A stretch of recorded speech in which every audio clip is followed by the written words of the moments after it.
Before we get started, we had a last minute little change, right?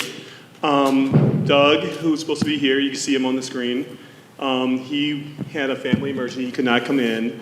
And Jason Kamprowski, on his birthday, decided to jump in 5 minutes ago. He doesn't know any of the questions, so it's gonna be really fun for him. And he's the new NGA OpenStreetMap product manager. So I want to thank you to jumping in the last minute, you know. And happy birthday, by the way. So this is your gift. Get on the panel. Thank you very much. So everybody got their mics going? All right. So driving federal collaboration with OpenStreetMap. We got a great panel here for today. So what we're going to do is start off with, we're going to have a nice little conversation. We're going to start off with like 5 questions. We're going to start off with a couple questions and we'll go from there. So first to start introduction, my name is Aaron Kelley. I'm president of Upslope Advisors. I love OSM. I support the OSM NJ OpenStreetMap team, bringing it out there. And the reason why I love mapping so much and love OpenStreetMap is because I see how these updates affect what people do, right? There's changes coming in OpenStreetMap that you get faster than almost any other source, right? Stuff that's going on in the world. And that's why I love OpenStreetMap, and that's why I'm glad to be moderating this panel. Hello, everybody. I'm Daryl Dudley. I lead the transportation team of the National Spatial Data Infrastructure. I'm involved with the Federal Geographic Data Committee. I co-chair the Geospatial Data Act Working Group, and I chair the Geospatial Transportation Subcommittee. So as theme lead in those roles, it's my job to optimize the public value of the transportation geospatial data. And I do that primarily by increasing access, facilitating data integration, trying to find tools that help people better understand the data, make better decisions with it. And we work with OSM, or have started working with OpenStreetMap to kind of figure out how we can partner to build tools and techniques to hopefully leverage their community because they have such a great community, such a strong user base that really believes into, I'm sorry. Oh, higher. My bad, I'm sorry. Should I start over? So partnering with OSM really allows us hopefully access to their community and a way to increase the data that we can enable. So. Hi everyone, I'm Adriana Lard. I'm with the Response Geospatial Office. I'm the crowdsourcing coordinator there. With OpenStreetMaps and Open Mapping as a whole, we use it more so for validation. We have a lot of decision support tools that go into response and when we activate and things like that. So we use some crowdsourcing partners as well as OpenStreetMaps to validate some of the decision support tools that we have. There we go. Good afternoon, everyone. My name is Jason Kamprowski. I'm with the National Geospatial-Intelligence Agency. I'm actually one of the product managers for OpenStreetMaps. Want to start off by saying what an incredible birthday gift this is. Coming, thinking I was going to be in the audience and asked to participate. So this is pretty awesome. So again, Jason Kamprowski, NGA, National Geospatial-Intelligence Agency. So I'm a product manager, and it kind of has like two kind of definitions, depending from a government perspective and from a contracting perspective. So specifically for me and my role as a government product manager, I try to keep it real simple in the sense of I'm the broker between mission needs and requirements and how we can make the application better to support our needs. One of the things I absolutely love about OpenStreetMaps is we're able to have all this community-driven and created data for us at our agency to support what we need for our mission. A couple of things that are incredibly powerful is if you're like a data scientist or a developer, there's a lot of neat capabilities within the application that you can use at the UI level when you see it, but the integration capabilities I think are incredibly powerful with other applications that we have, whether it's Map of the World or OpenSphere and such. So just the flexibility to have it integrated with multiple applications, the access to the data, wherever we are at work is pretty neat, pretty impactful, has a lot of value, makes a huge impact to our community. Fantastic. I feel like I'm at a rock concert. Everybody just needs to move forward a little bit or something back. My name is Maggie Cauley. I serve as the Executive Director for OpenStreetMap US. And I'm going to take the assumption out of the room here. Can you raise your hand if you've heard of OpenStreetMap? Yes, I love that. That's everyone, I think. I would hope so. If you didn't raise your hand, OpenStreetMap is the world's largest crowdsourced database of geospatial information. And if you haven't edited, I encourage you to create an account and get over there and at least maybe go map your high school. But you may know about OpenStreetMap, but I'm not sure a lot of people know that OpenStreetMap US exists. We are a nonprofit, US-based nonprofit, whose mission is to support and grow the OpenStreetMap community in the US through education, tooling, and convening stakeholders, which is really one of the reasons we're up here today. And when I say community, I actually mean, not only those folks out there, the millions of editors contributing data to OpenStreetMap every day, but also those users. At this point in time, there's over 27,000 companies consuming OpenStreetMap data, and that's not including governments across the world. So most of those people don't probably know that they're part of a global community, but part of our role at OpenStreetMap US is to invite them into the room and make sure that they know that this community exists. Okay, thank you. We'll go into the first question. This is for everybody. How is the use of open mapping, OpenStreetMap, how is it changing at your organization, and what do you contribute to this trend? And the reason why I say that is, since I got into NGA about 2016, and just seeing the use of it over those years and seeing more and more people use it, right? I think it's been a great trend, and more people using it for, once it was just a base map, and now for other applications. So I can see how it is at NGA a little bit. But for your organizations, how is it changing and what do you contribute to it? We're just kind of starting on our journey at DOT. We've been working with Maggie and her team for a couple of years now. We really see a tremendous increase in demand for geospatial data, especially with the advent of automated vehicles. We anticipate the demand to be much larger than the resources we have to meet that demand. Expanding opportunities and methods of data collection and sharing is really kind of why we're involved with OpenStreetMap. We're currently developing an open data strategy, open geospatial data strategy at the department. An example that we could use would be our initiative to collect bicycling, pedestrian, and accessibility data. So a lot of that is very, very local, and all the expertise is local. How do we collect that and aggregate it and share it nationally? It creates a lot of challenges. Working with Maggie and OpenStreetMap and open data collection and open data sharing, I think advances us towards that space where we can increase access and integrate the data and start helping people make informed decisions about their travel needs. Yeah, I think to agree with you on that, I think we're trending with a lot of other federal agencies. We need better ways to leverage it, and I think, with red tape, as you know, with federal agencies, it's kind of fairly new that we've started using some of this open mapping, open street maps, and things like that. I think right now, what I've seen as far as trending is that, like I spoke about before, that validation piece. So one thing I could speak to is we have a tool called POST, and it's a prioritization of operations support tool. And so during a disaster, we'll get a lot of overlays, a lot of different layers, and we'll look at it and we'll try to see where we should send resources and send people, or see where our biggest impacts will be. It's somewhat of impact indexed.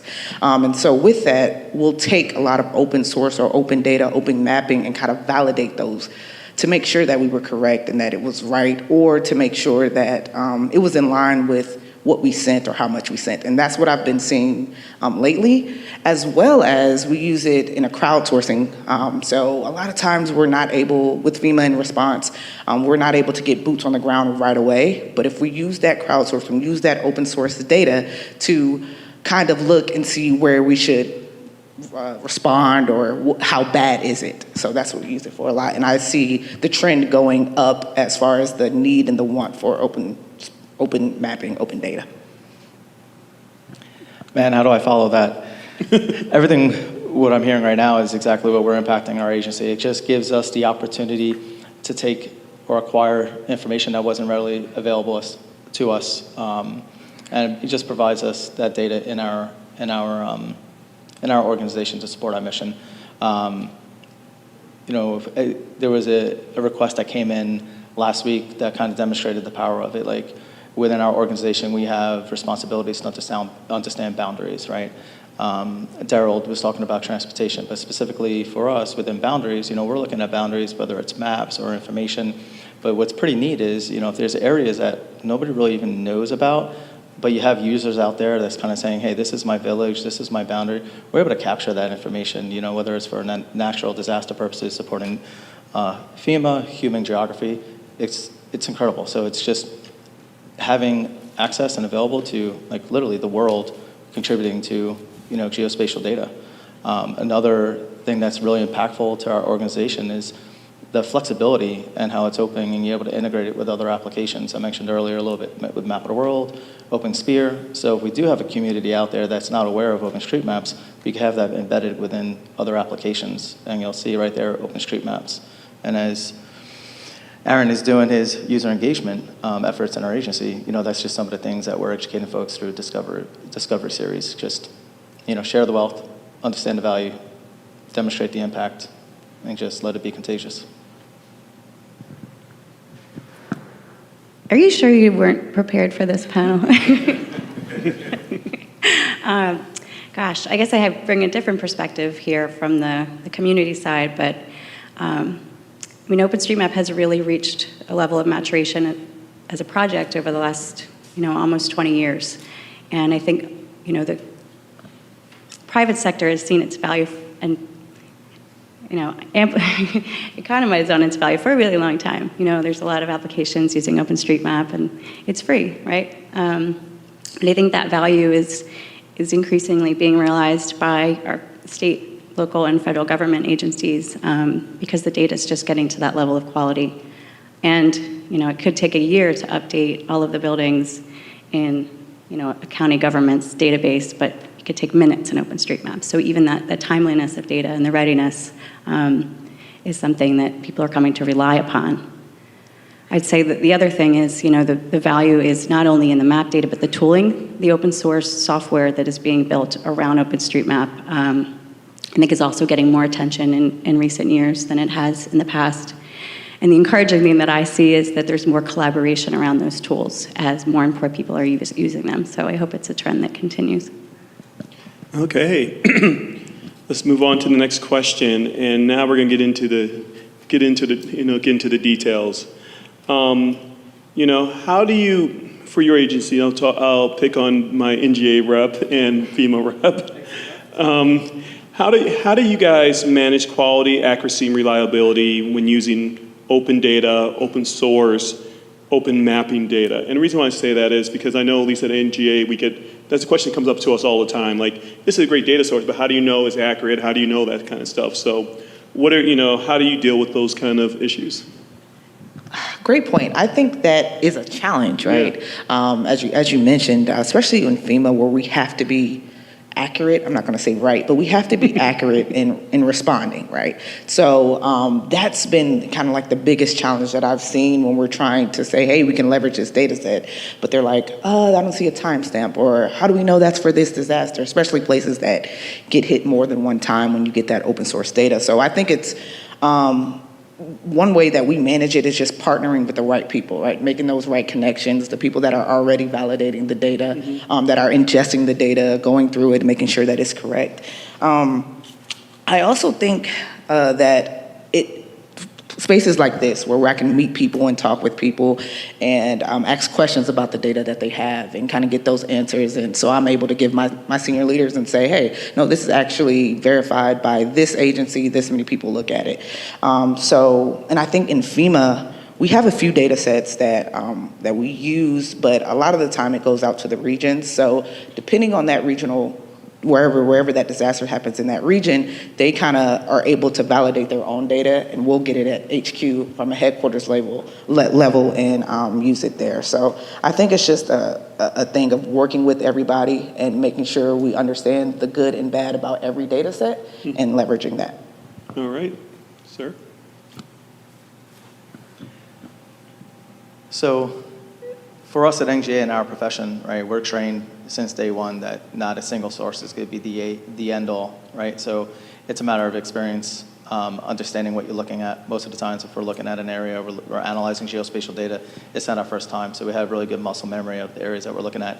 And, you know, like my colleague here mentioned for FEMA, it's all about other sources, right? Looking at other collateral sources. So our users in our agency understand that this is data that's derived from open source. It's, you know, people from around the world. And as you're looking at areas and all the data, you kind of see, you know, patterns and trends, and you kind of see the good, the bad, and the ugly, and what not to use. But regardless, even if it's not, you know, what we want it to be at our level, the data is still extremely valuable because it's information we wouldn't have access to prior. Yeah, thank you for answering that question. Now I'll give you two a break and answer my other two colleagues on the panel. So what does, for you, Daryl, what does Open Mappy enable that you have not been able to achieve by other techniques? That's a good question, and that's a good thing I thought about it before I got up here. We've kind of identified three roles at DOT for geospatial data community. One is a data producer, one is a data consumer, and the other is an enabler. So as theme lead, I am an enabler. I'm trying to connect producers with consumers and trying to, again, optimize the public value of that data. Working with Maggie and OpenStreetMap allows us to do that job better. We're better able to connect the consumers of the data with transportation information. It also allows us to hopefully it'll become a two-way street where we're not only consuming the data but also providing data back to OSM. So we're increasing accessibility to the data and helping people make informed decisions about transportation and the work and how they want to get around. So another part of this is access to local knowledge or local expertise. I don't know where the curb cuts are in Des Moines, Iowa, but the Iowans do, or the Des Moines. What are the words for Des Moines? Des Moines. They do. And those questions are essential across the nation.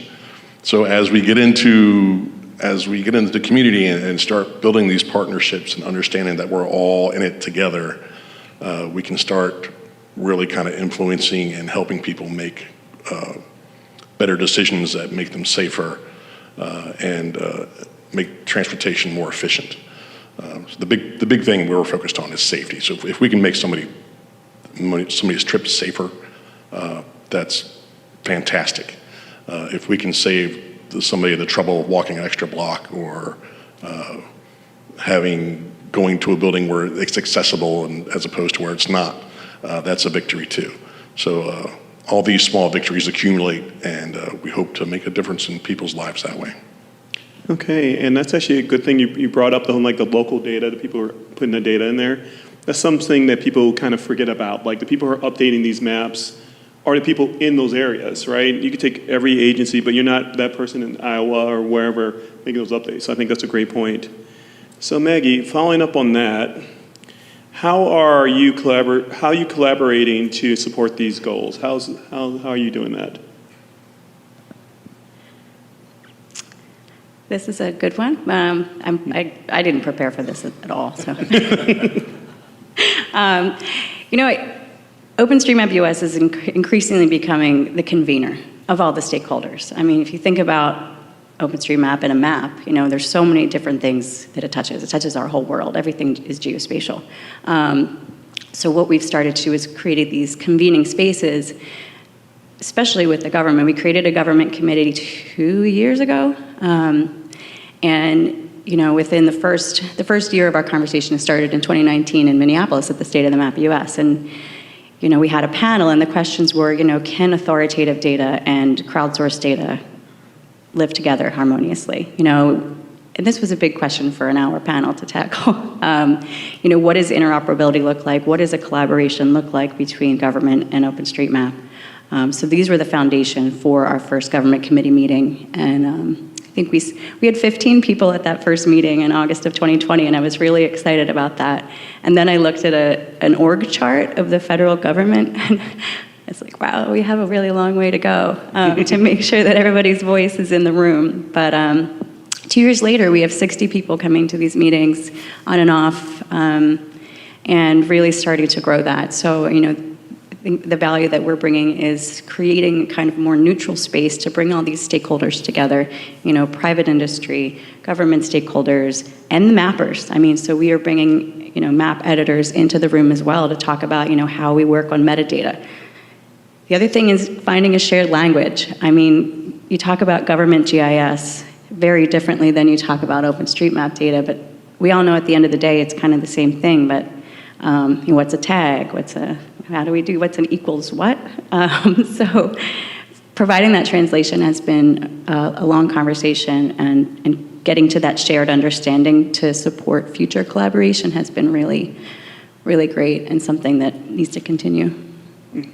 And I just want to say that, when I joined, there was an OpenStreetMap US, right? Like, this is a thing, right? And I think this is one of the cool things that came out of these kind of meetings, just be able to have a panel like this. Because 5 years ago, we're not having this kind of meeting with these three agencies on the same panel talking about OpenStreetMap. And there's not meetings going on, monthly meetings, kind of talk about stuff. And, you're working on an issue, like stuff you have, maybe another agency could help out, and just having those things together. So I think it's good. You want to say? I just wanted to point out, OpenStreetMap has already been helpful for the federal government. With the Geospatial Data Act, we're required to develop data standards, minimum content data standards, and the OSM community has done a lot of that work already. Those standards must be consensus-based. So having OSM and their community kind of define what's important to them about certain geospatial features is a huge help to us to understand what that content should include. So, it saves us the time and effort of convening lots of meetings and talks and stuff like that. So, that's already a way we can partner and avoid the cost of all that stuff. So we're already being successful at well, and, I'm not, should I say this in here about the speed of government? But, one of the things we're also finding is, we are a nonprofit organization, and we represent the community, but we're also a little more agile. We can try things and fail pretty quickly. Whereas, if you go through different routes of the agencies, they have different requirements. So, being able to partner, and, OpenStreetMap US takes that risk. We're going to try to build a tool. If it works, that's great. If not, we iterate and we try again. But we can do that over a year time and continue to work on things in a way that I don't think is as flexible in your all's agencies. Yeah. Yes. Now let's look to the future. Where are we going to be 5 years from now, from today, with open data, OpenStreetMap, and what will we be talking about at that FedGeoDay 5 years from now? Because, where do you think this is heading? So I'm going to ask all the question to everybody on the panel. I go first? Yeah, you're always first. I'm always first, okay. So 5 years from now, Maggie and I will have won the Nobel Prize, the Pulitzer, and the Presidential Medal of Freedom. So those are, lofty goals. No, I champion incrementalism. It's the way the federal government works. We make small adjustments, and we advance that way. It's painful sometimes. It seems glacial or geologic, but that's just the way it is. So we have to be committed to the changes that we want to make, and that may take years. So being up here, committing to open data and getting open data into the hands of travelers and the transportation community is where we're headed, and I'm committed to that. I know Maggie is. So 5 years, I see an even stronger partnership with OpenStreetMap, maybe some other dabbles in the open community. Hopefully we will have built a tool that we're working on, a public domain map, which allows the collection and authentication of public domain data, and that data is then consumed by DOT and then OpenStreetMap as well. So developing those tools for collection and authentication and increasing, again, optimizing the value of the public data through access, integration, analyzation, and better decision making is where we're headed. And I'm happy to be up here with everybody. I think we're all committed to the same thing, and we're just, want to make the world a better place, and we can do that. Yeah, I echo that sentiment as well. I think if you think about FEMA as an agency, if you just look back 5 years first, right, we've made strides, so many strides in crowdsourcing and open mapping. So if I think about the next 5 years, I can just imagine where we're going to be. But it starts, like you said, with the partnerships, with having the conversations, because I feel like there's so much more we can tap into, especially as a response agency for disasters that we don't leverage because, one, we don't know it's there, or two, we're not allowed to use it. So I think that is something that I think in the next 5 years we're going to see that FEMA come with a lot of using a lot of data sets and ingesting a lot of data that is open that we'll be able to use. I will say that we have created the USA structures, which is building footprints of structures throughout the U.S. And that data set is actually on Living Atlas right now. So I think in the next 5 years, we'll probably build that out a little bit more, add some more attributions, add some more details to it. But that is one of the open public domain data sets that we do have at FEMA. So I think in the next 5 years, that's going to be kind of like one of our bread and butter things. Are you adding addresses to those? Right now, we have UUID, and I think it should be, I don't want to speak for it, but I think it's definitely coming down the line. We should partner because we have the address team that we can work with. Right. See, and that's why we're here. That works out. That works out. But we do have some things we need to add to that. But yeah, I would love to collab.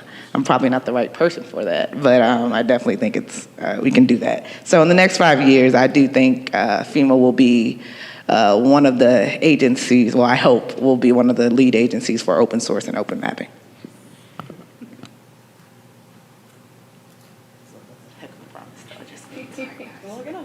Right. Sitting here at the last minute, representative as a National Geospatial Agency, that's going to be awesome. I know. I hope. Right. That's going to be great. So Maggie asked earlier how many hands were up that was aware of or is a user of OpenStreetMaps. And I'll ask the question to the audience. How many legacy GIS users, like you were doing GIS in the last 10 years, if you raise your hand? All right. So we have some folks here. So where I'm going to get to is what I see in the future is focus on look how GIS community has evolved, right? So I first got into GIS when I enlisted in the Army in 2002, and we were learning ArcView, and what was it? Was it Avenue scripting? And then ArcMap came around, and ArcPro is here, but those are all like desktop applications, right? And they're very powerful, right? But they're very expensive to acquire as well. So also, depends on where you are at the agency level or what you want to do. And then we're moving into web applications, right? So now we have all these geospatial applications in a web environment. So we moved from desktop applications to proprietary databases to now we have an open source community building in a web environment. So I'm fascinated to see where the next 5 years are going to go when we start marrying mapping up along with imagery, right? Because we're just talking about mapping here, and we can use a base map where we take photos and we kind of see what we do, but kind of marry that up with commercial imagery sources. And then in addition to what we're doing with where the world is going with AI, ML, right? Like artificial intelligence and machine learning, right? Whether or not you're in a OpenStreetMaps application and you're constantly, creating a certain kind of features, maybe the system will learn what you're doing and automatically populate that or close those corners based on what they see on the pixels on imagery, right? So from the AI ML perspective, I'm pretty excited to see where that's going to go in the next 5 years. crystal ball. Let's see. Well, I mean, in 5 years, hopefully I won't have to do anything about raising your hands, because everybody's heard of OpenStreetMap. I know where I'd like to see it. I think right now there's a lot of consumption of the data. And, I really hope we start to think about the tragedy of the commons and start thinking about, if too many people are standing on this table, the legs are going to collapse. So I really like to see more people getting invested in the infrastructure that supports all of these things. I'd like to see, thanks, Eddie. I'd like to see us thinking about education, and we have a program we work on with OpenStreetMap US, Teach OSM, trying to bring, OpenStreetMap into classrooms to get, those teenagers thinking geospatially at a younger age, thinking about that next generation of folks who are going to be relying on this data and needing these tools, but also, probably don't really think that way quite yet. I'd like to see, more thinking about getting data out of OpenStreetMap in an accessible way. There are ways now, but I mean, creating greater accessibility allows people to use it, support their missions, whether it's advocating for equity in different neighborhoods based on, the number of playgrounds, or, you throw out any kind of case study, like number of bike lane miles in a city. So I'd like to see more of that kind of thing. And I hope that we're talking more about analysis and not as much as completeness. I don't know when the goal was to finish the map, but as we all know, it's probably never done because we need to garden it and things change and the world is ever changing. But yeah, I hope we're still having this conversation and we've solved all the problems of the world. Yeah, and the only thing I would say, just add on to that, I would love more collaboration, right? Because I think there's some really good information that we all have, right? We all bring to the table. So what, transportation, FEMA, NGA, we all care about different things. If we could start contributing, understanding tagging, getting to the right set of data, and just making the data more complete so we can use it for the analysis. I agree with that. I'm going to go a little bit off script now. Maggie doesn't know what I'm about to do right now. So we're going to ask one more question. We talked about what you did and everything you did, but what do you like about it? Let's go what do you actually like about Open Mapping, OSM? What do you like about it? Because I know you're using it, you advocate for it, but what do you like about this whole thing? I'm a geo geek. All right. Cartophile. So I love everything geospatial. I love maps. I love charts, nautical charts, aeronautical charts. What I like most about OSM is I feel at home. I feel like you're my people. So, I can sit around and chat about geography and space and how it's used and how it creates a better understanding of the world and how we use that knowledge to improve things for people. So the community is really what excites me about OSM. And I feel like we're all kind of in it together. We understand that we're working towards a better understanding of the world and how to interact with it. I'm also very excited about the potential for, how many users do you have? 8 million? There's so much potential there for data collection and sharing. I'm really excited about that. I want to try and leverage that to make, to improve things. So the potential is what really gets me, right? Yeah, I definitely agree with that. I think what I like most about just OSM is that their willingness, or the willingness to solve issues and solve problems. I think a lot of times, just at my agency, we have certain things that we need to find out quickly, and we need to get in there with the community, understand the community, especially because these disasters impact the community, and OSM has been great with helping us trying to solve those problems. Maggie and I had a conversation yesterday just about some projects that we're working on, and we were just kind of coming out with ideas of how OSM could be impactful in solving those issues. So I think that's one of the things I like. And like she said, you guys, OSM is allowed to make tools and see if it works. And if it doesn't work, then okay. If it does, then yes, we can put this out there to everybody. And I think that's something that FEMA enjoys and that we like. And that's one of the biggest reasons why we're partnering. All right, it's on. So there's many things I like a lot about OSM. One of the things that got me pretty excited about OSM, OpenStreetMap, was when Aaron and I met, and he was, giving me a heads up. He's like, "Hey, congratulations, you're a product manager of this application." I'm like, "Sweet, what is it? What does it do?"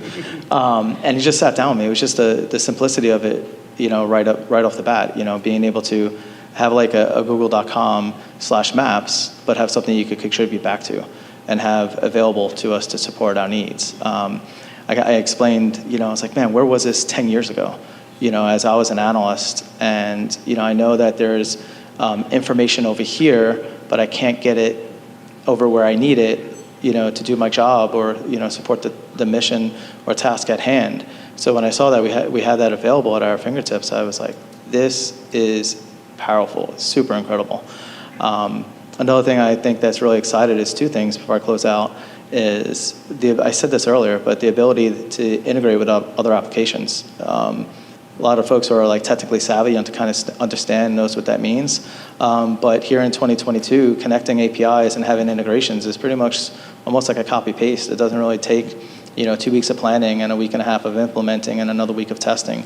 You could do things pretty quick, and it makes the application real powerful. And the last thing, we were talking about this in the background. Hopefully there's no lawyers in here, but it's almost like, a GIS, like social media platform, right? We were calling, what did we call it earlier? What was it, Geo-Twitter? Where somebody's on their phone, or, mobile application or desktop, and you're able to do something. It's like posting like a selfie or a Twitter post or a Facebook post. You're able to like do it live. For me, maybe everybody in the room was like, yeah, we've been doing that for 10 years. But for me, seeing that in the federal government side of the house, I'm like, this is pretty powerful. I just want to get Geo-Twitter trending, everybody. So everybody, I know we're supposed to do FedGeoDay, but let's get Twitter trending. I can't say it. Trending today. I'm going to go to GoDaddy right when I leave. I'm going to buy that domain right now. Yeah, Nobody else do that in the audience, all right? Nobody do that. Do you think that'd be a trait? Like we could just create our own new Twitter. Yeah, there you go. Twitter. Geo-tweeted? I don't know. Use it in the past tense. Anyway, okay, so what do I like the best about it? Gosh, so many things. I would agree with Daryl in the community. I think it's really easy to applaud the data because it's really good data, but without the community there wouldn't be the data. And yes, we are making advances with AI and ML, and there's some really great data coming out of those processes. USA Structures is a great example of that. But you still need the human in the loop. You need that human. And I think to that end, I think the community isn't limited in size, so we've been working recently, how many people know all trails? So that data feeds directly from OpenStreetMap, and you think about a problem like that, it's like, well, if it's wrong in OpenStreetMap, somebody might go off trail. How do we fix that? We need to get them in the room, and we need to get mappers in the room. We need to bring National Park Service in the room. And, that could be around any feature within the map, you're creating a new community. So now we have a new trails working group, and there's 60 people in that, and that continues to grow. So there's all these branches. So there's not just one OpenStreetMap community. There's all these different pockets. There's a lot of railroad mappers in the United States that do their own thing. There's a lot of bike mappers. So we geographically convene, but we also convene around the things that we care about and that are important to our lives.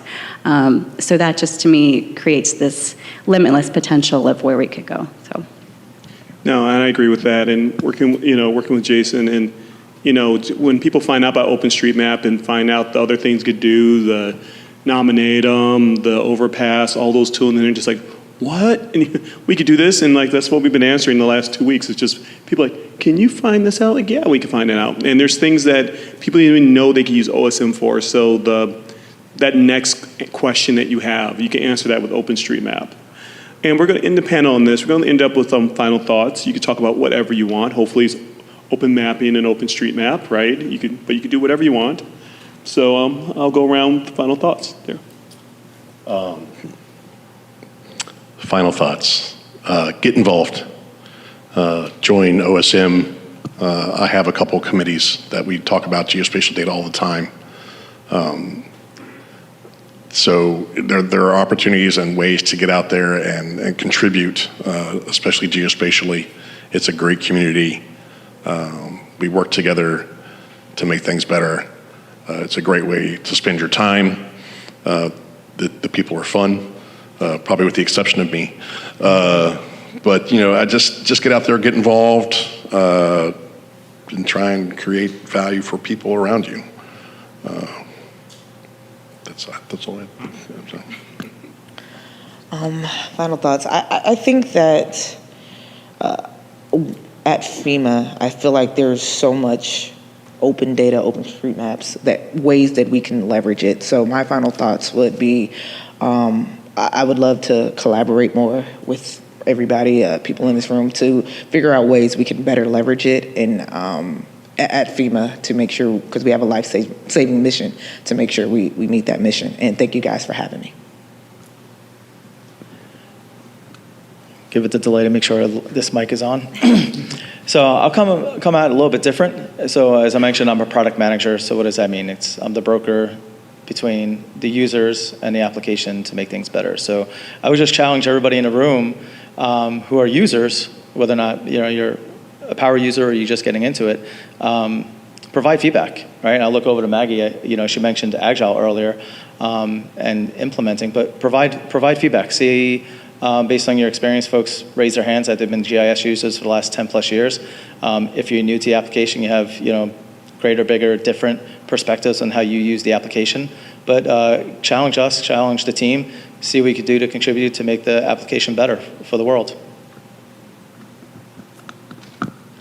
Okay, I might use this opportunity to plug some things.